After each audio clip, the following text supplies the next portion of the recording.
Imaginez-vous que vous donnez une réponse dans un examen et que vous avez une réponse qui est bonne juste à 4%. 96% est manquant dans votre résultat. Penseriez-vous qu'il manque de la matière noire ou de l'énergie noire dans votre équation? Ou, ou penseriez-vous que vous avez fait un mauvais calcul quelque part? Que vous avez fait une mauvaise hypothèse quelque part? Hein? Que vous avez la mauvaise théorie? C'est ça qui est arrivé en physique. Quand on a calculé la masse de l'univers, on voit comment les objets circulent dans l'univers et comment ils accélèrent et tout ça. On sait combien de masse ils devraient avoir. Nos équations nous ont donné que 4% de la masse nécessaire pour que les objets fassent ce qu'ils font dans l'univers. 4%. Il manque 96% de la masse. OK? 96%.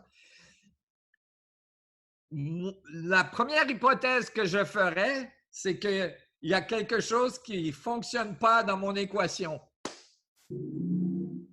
Mais ça, ce n'est pas ce qui a été fait. Au lieu, il y avait probablement quelques physiciens qui se marraient. Et vous savez, QED, l'électromagnétique de la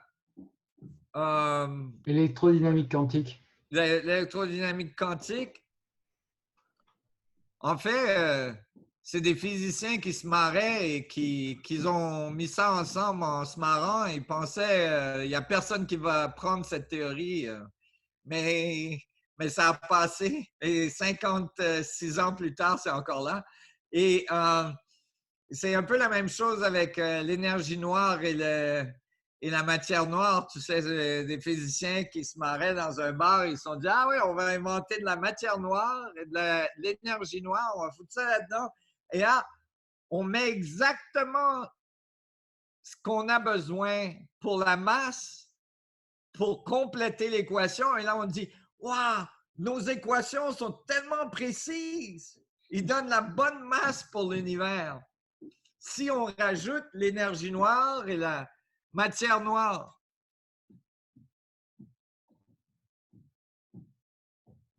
c'est fou.